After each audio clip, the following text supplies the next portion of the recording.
Amikor a királyok nem fizetnek, a bankok sajnos bedőlnek. És amikor mindenki csődbe megy, jön a firenzei Medici család, és feltalálja a modern pénzt, megalakul a világ első Wall Streetje és a pénz reneszánsza. Művészet, politika és egy kis számvitel. A késő középkorban.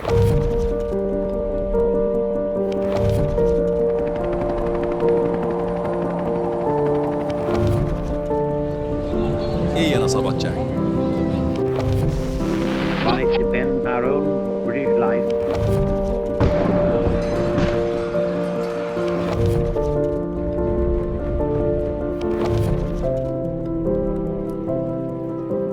A 14. század elején Olaszország pénzügyeit 3 firenzei bankház uralta. A Bardi, a Peruzzi és az Acciaiuoli családoké. Mindhárom tönkrement az 1340-es években, miután 2 fő kliensük, harmadik Edward angol király és Robert nápolyi király nem tudta visszafizetni tartozásait. Ha ez a történet a pénzkölcsönzők kiszolgáltatottságát szemlélteti, akkor a Medici ház felemelkedése éppen az ellenkezőjét bizonyítja, a hatalmuk lehetőségét. Kevés család hagyott olyan mély nyomot egy korszakon, mint amilyet a Mediciek a reneszánszon. 2 pápa is kikerült közülük, 2 Medici hölgy pedig Franciaország királynéja lett, és 3 herceget is adtak Firenzének, Nemours-nak és Toszkánának. Mondhatni, a család karriertervei sikeresnek bizonyultak. Találó módon a hatalom legnagyobb elméletezője, Niccolò Machiavelli írta meg a történetüket. Művészeti és tudományos mecénási tevékenységük Michelangelótól Galileig a zsenialitás teljes skáláját felölelte. Lenyűgöző építészeti örökségük pedig ma is körülveszi a Firenzébe látogatókat. Elég csak megemlíteni a Ca' Faggiolo villát, a San Marco kolostor, a San Lorenzo bazilikát és azokat a pompás palotákat, amelyeket Medici Cosimo herceg foglalt el a 16. század közepén. A régi Pitti palotát, az újra díszített Palazzo Vecchiót,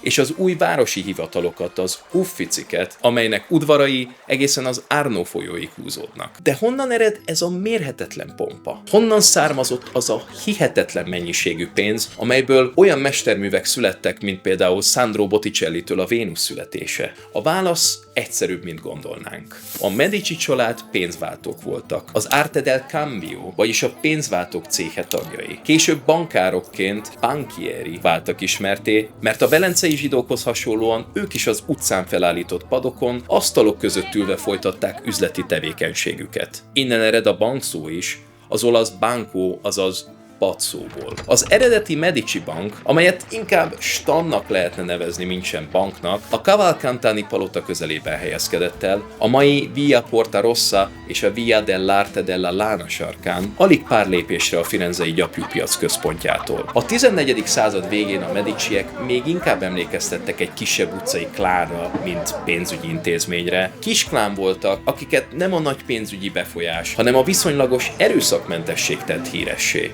1343 és 1360 között legalább 5 Medicit ítéltek halálra különböző bűncselekmények miatt. Tehát nem mondhatni, hogy a család kezdetben az erkölcsi példamutatásról volt híres.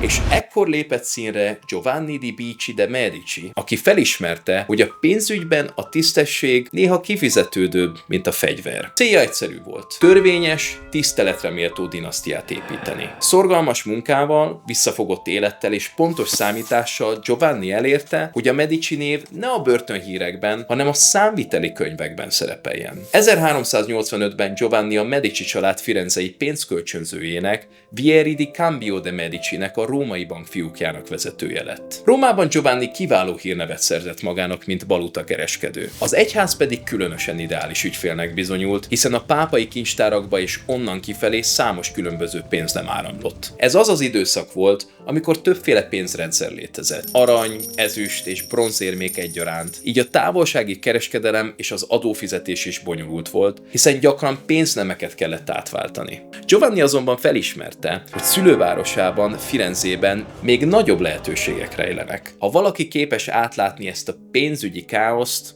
abból komoly banyó lehet. 1397-ben visszatért, és amikor 1420-ban átadta az üzletet legidősebb fiának, Cosimonak, addigra már létrehozta a bank fiókjait Velencében és Rómában is. Később újabb fiókok nyíltak Genfben, Pisában, Londonban és Avignonban is. Giovanni emellett 2 firenzei gyapjúgyárban is részesedést szerzett. A Medici család korai üzleti tevékenységében különösen fontos szerepet játszottak a váltók, cambium per litteras, amelyek a középkor folyamán a kereskedelem finanszírozásának egyik formájaként alakultak ki. Ez volt a középkor pénzügyi forradalma. A világ első digitális utalása, csak kicsit több pecséttel és pergamennel. Ha egy kereskedő tartozott egy másiknak olyan összeggel, amelyet nem tudott azonnal készpénzben kifizetni, például egy hónapokkal később záruló üzlet miatt, a hitelező váltót állíthatott ki az adós nevére. Ezt a váltót aztán önálló fizetőeszközként használhatta, vagy készpénzre válthatta egy másik bankárnál, aki közvetítőként járt el, és kedvezményes árfolyamon válthatta be a váltót. Bár a kamatszedést az egyház uzsorának tekintett és elítélte, semmi sem akadályozta meg a leleményes kereskedőket abban, hogy nyereséget érjenek el az ilyen ügyleteken. Ez volt a Medici üzlet lényege. Akkoriban még nem léteztek csekkek. Az utasításokat szóban adták, és a bank könyveiben rögzítették. Kamatot nem számoltak fel, ugye, a betéteseket úgynevezett diszkréciónéval, azaz a bank éves nyereségéből való részesedéssel kompenzálták a pénzük kockáztatásáért. Ha jól megy az év, kapsz valamit.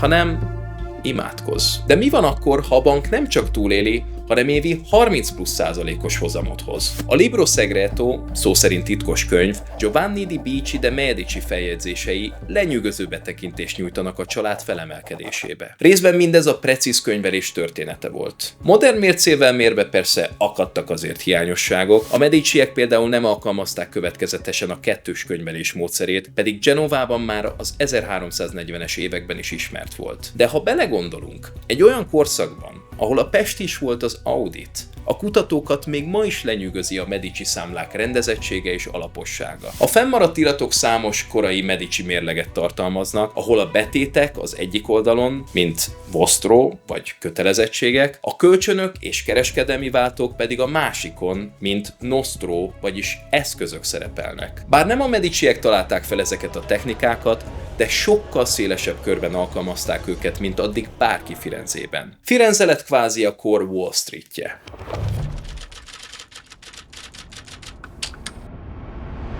A Medici birodalom igazi sikerének kulcsa azonban nem a méret, hanem a decentralizáció és a diverzifikáció volt. Míg a korábbi olasz bankok egységes, könnyen sebezhető struktúrák voltak, amelyeket dominó effektusként egyetlen nagy adós bedőlése és romba dönthetett, addig a Medici bank valójában több, egymással összekapcsolt partnerséghálózata volt. Majdnem mint egy korai franchise. Minden partneri egység külön szerződés alapján működött, amelyet rendszeresen újra tárgyaltak. A fiókvezetők nem egyszerű alkalmazottak voltak, hanem résztulajdonos partnerek, akik a nyereség egy részéből részesültek. 1402-ben mintegy 20 000 aranyforintos tőkével és legfeljebb 17 alkalmazottal működve a bank 1397 és 1420 között összesen 151.820 forintnyi nyereséget termelt. Évente átlagosan körülbelül 6326 forintot, ami 32%-os megtérülési arányt jelentett. A római fiók önmagában is 30%-ot meghaladó hozamot ért el. Csak viszonyítás véget, kb. 50-100 aranyforintért egy rendes firenzei házat lehetett volna venni a belvárosban akkoriban. Tehát a 6326 forint éves profitból simán kijött volna egy kisebb utca is. A modell sikerét a firenzei adónyilvántartások is bizonyítják, amelyek oldalakon át sorolják Giovanni di Bici vagyonát. Összesen mintegy 91 000 forintot. Amikor Giovanni 1429-ben meghalt, utolsó szavai fiainak azt tanácsolták, hogy tartsák meg az ő pénzügyi éleslátását és igényességét. Temetésén 26-an vettek részt a Medici családból, mindannyian tiszteletüket téve a saját erejéből felemelkedett Capo della Casa, a házfeje előtt. Apja halála utáni 2 évtizedben, 1458-ra Giovanni fia, Cosimo de Medici lényegében maga lett a firenzei állam. A pápa is így fogalmazott. A politikai kérdések az ő házában dőlnek el. Ő választja ki kap hivatalt, ő az, aki eldönti a béke és a háború kérdését, és ő irányít mindent. Ő a király. Mindenben, csak névben nem. A külföldi uralkodóknak inkább azt tanácsolták, hogy személyesen beletartsák a kapcsolatot, és ne vesztegessék idejüket azzal, hogy bárki más próbálnak elérni Firenzében. A firenzei történetíró Francesco Guicciardini így jellemezte őt. Olyan hírneve volt, amilyet valószínűleg egyetlen magánember sem élvezett Róma bukása óta a mikorunkig.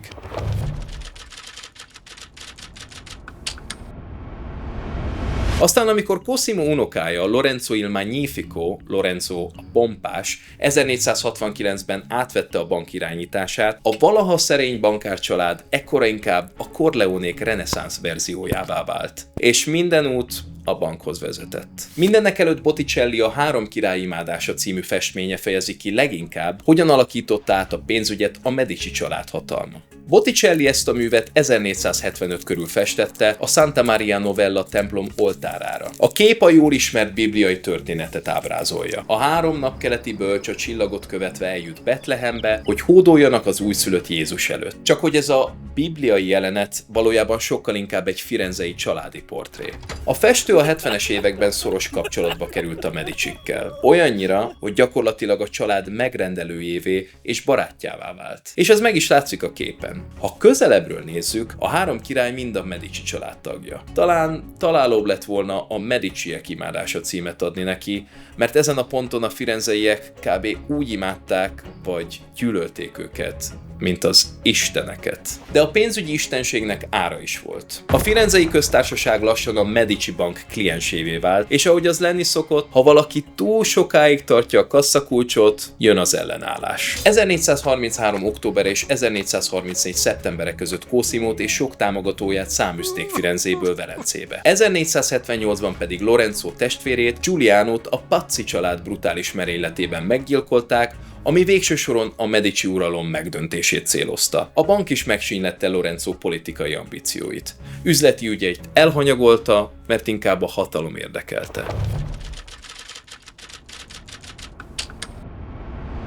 A fiókok vezetői, mint Francesco Sassinetti Avignonban, vagy Tommaso Portinari Brüsszben próbálták fenntartani a rendszert, de a Medici Bank ekkor már hanyatlani kezdett. Brüsszi Tommaso Portinari egyre nagyobb hatalomra tett szert, miközben a központból egyre kevésbé felügyelték tevékenységét. A bank egyre inkább a betétek bevonzására támaszkodott, miközben a kereskedelemből és a devizaváltásból származó bevételei egyre ingatagabbá váltak. És ekkor drága hibák sorozata kezdődött. A brüsszi fiók kölcsönt adott Merész Károlynak, Burgundia hercegének, míg a londoni fiók 4. Edward angol királynak egyik hitelt sem fizették vissza teljesen. A cég felszínen tartása érdekében Lorenzo kénytelen volt megcsapolni a firenzei Monte delle Dote városi hozományalapot, amit még 1425-ben hoztak létre. Ez egyfajta önkormányzati hozományalap volt, amelyet a lányok házassági hozományának finanszírozására hoztak létre. Végül 1494-ben a francia invázió okozta káosz közepette, a Medici családot száműzték, vagyonukat elkobozták és felszámolták. A város bajaira mindenki bűnbakot keresett. A dominikánus hídszónok Givonamo Savonarola pedig a Medicieket tette felelőssé, és meghirdette a hiúságok mágiáját, egy megtisztító tűzünnepet. A feldühödött tömeg betört a Medici palotába és felgyújtotta a bankiratait. A fekete égésnyomok ma is láthatók néhány fennmaradt dokumentumon. Lorenzo, aki maga is művész volt, már korábban az 1470-es években megfogalmazta a bukás előérzetét egy versében. Ha boldog akarsz lenni, légy az ma, mert a holnapban nincs bizonyosság. Költészetnek gyönyörű,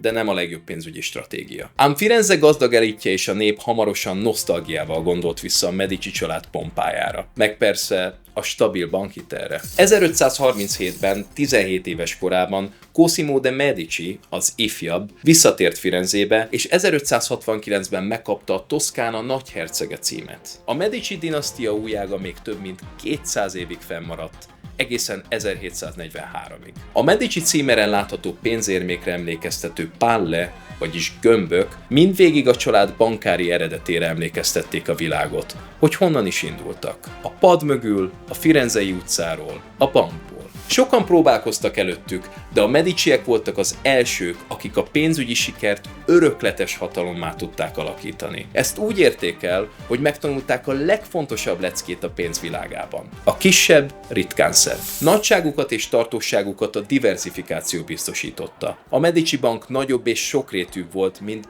bármely korábbi pénzintézet, és épp azért virágzott, mert nem egyetlen bevételi forrásra épített. Azzal, hogy a bankárok megtalálták a módját kockázataik megosztásának, például a devizakereskedelembe való belépéssel a hitelezés mellett, sikerült csökkenteniük az adósok nem fizetéséből fakadó veszélyeket is. Később az olasz bankrendszer mintául szolgált azoknak az észak-európai országoknak, amelyek a következő századokban a legnagyobb külkereskedelmi sikereket érték el. Különösen a hollandoknak, az angoloknak és a svédeknek. A következő jelentős pénzügyi innovációs hullám Amsterdamban, Londonban és Stockholmban bontakozott ki. Itt jöttek létre ugyanis a modern központi bankok előfutárai. A pénz tehát már nem aranyban, hanem bizalomban létezik. Kiben bízunk annyira, hogy ráhagyjuk a jövőnket? És ezt először a Mediciek értették meg. Ki irányítja ma a pénzvilágát? Mi? Az állam? Vagy néhány óriási szereplő? Írjátok meg a gondolataitok kommentekben, érvekkel. Köszi, hogy itt voltatok, like, feliratkozás, és találkozunk a következő epizódban.